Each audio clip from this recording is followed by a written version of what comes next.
Have you ever caught yourself in the mirror after yet another long day of saying yes when you wanted to say no, of listening when you were exhausted, of smoothing things over when you were the one hurt, and thought, I'm the good guy here. Why does it feel like I'm the only one paying for it? That quiet moment of recognition hits harder as the years go by. You've spent a lifetime trying to be decent, fair, kind, reliable. You were raised to believe that goodness would earn you respect, safety, love. And for a while it seemed to work. People liked you, they trusted you, they came to you. Then slowly, almost without noticing, the rewards turned into burdens. The same people who praised your kindness started leaning harder. The understanding you offered became expected. The decency you lived by started to feel like a trap. If you've lived long enough to feel that shift, from being admired for your goodness to being quietly used because of it, this is for you.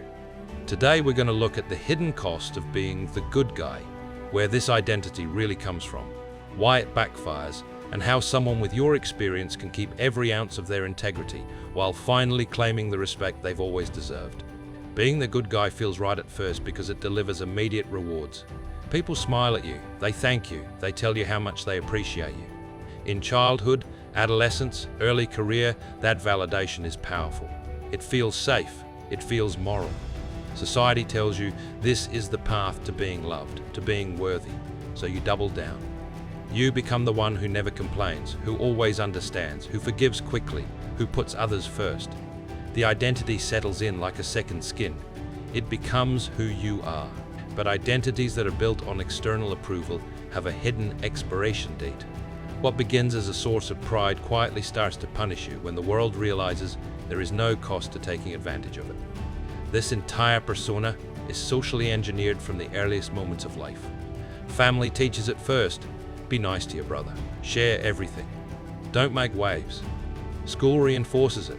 Gold stars for cooperation. Praise for being helpful. Detention for standing up too forcefully. Culture polishes it. Movies where the quiet, kind hero eventually wins.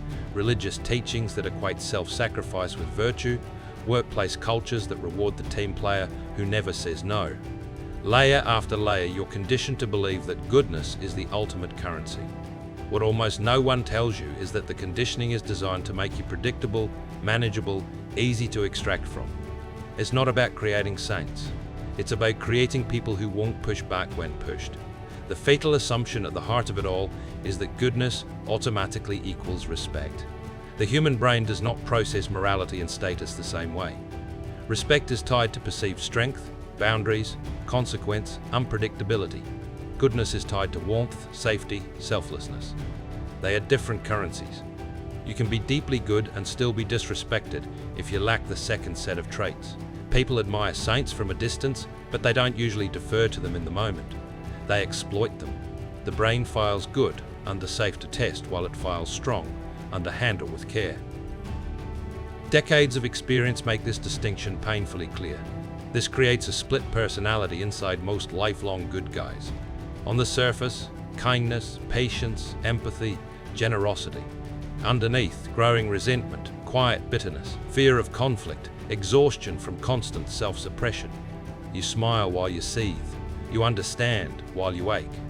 You forgive while you keep score in silence.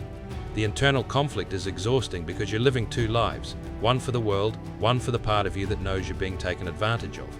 The longer you suppress the second life, the louder it becomes.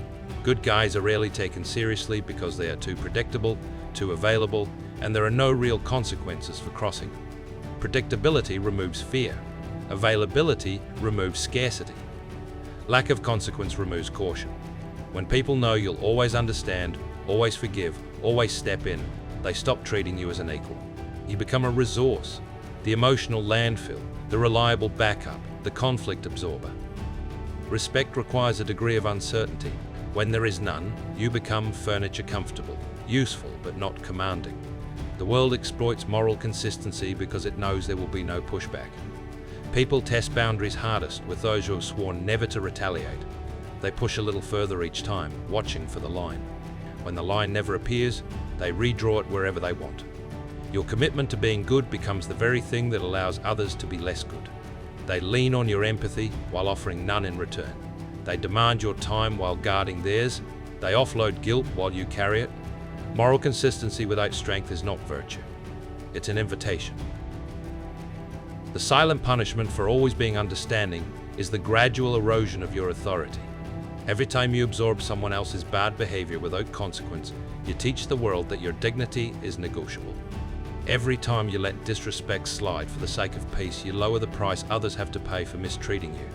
Over years, this compounds.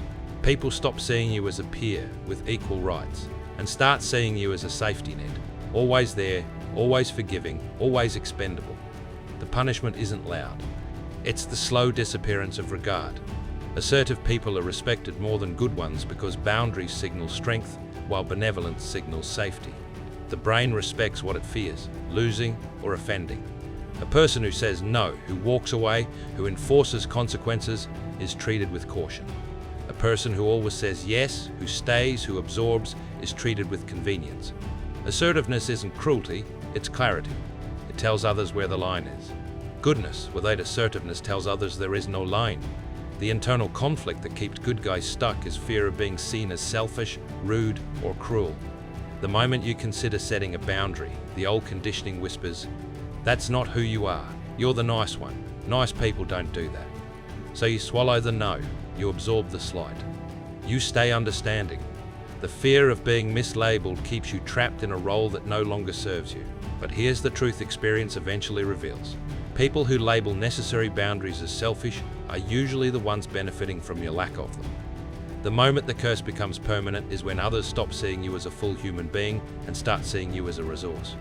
You become the default listener, the automatic helper, the conflict absorber, the one who will always understand. Peers become dependents, equals become extractors. The shift is subtle but final.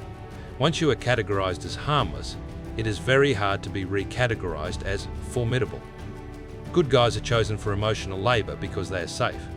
Others know they can offload guilt, stress, anger, responsibility without fear of blowback. You become the dumping ground for everyone else's discomfort because you've trained the world to believe you'll carry it gracefully. The cost is your own emotional bandwidth.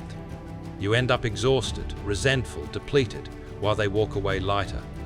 There is a crucial difference between being kind and being harmless. Kindness is a choice made from strength.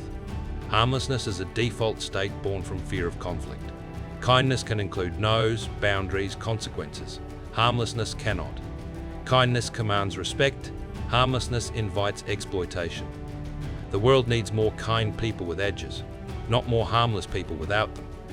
The shift from good to grounded begins with replacing approval, seeking with self-respect. You stop asking, "Will they still like me if I say no?" and start asking, "Am I respecting myself by saying yes?" Self-respect is quieter than goodness but far more durable. It doesn't need applause. It doesn't crumble when challenged. It simply stands. You can keep every ounce of your morals while reclaiming power through selective kindness, controlled generosity, and firm boundaries. Give deeply to those who reciprocate. Offer help when it doesn't deplete you. Say no without apology when it protects your peace. Be kind on your terms, not on demand. These are not contradictions of goodness. They are its mature expression. Here is the final principle worth carrying forward. Respect requires edge. Goodness without strength invites exploitation. Strength without goodness invites fear. The rarest and most powerful combination is both. Kindness that is chosen, not compulsory. Generosity that is deliberate, not default. Decency that is protected by boundaries, not surrendered because of them. After all these years of giving, understanding, forgiving, carrying, you've earned the right to keep your heart open while finally closing the door on those who would walk through it carelessly. Be good, but be grounded. Be kind, but be untouchable when it matters. The world will not reward your softness forever. It will, however, always respect your strength. Choose both. You've waited long enough.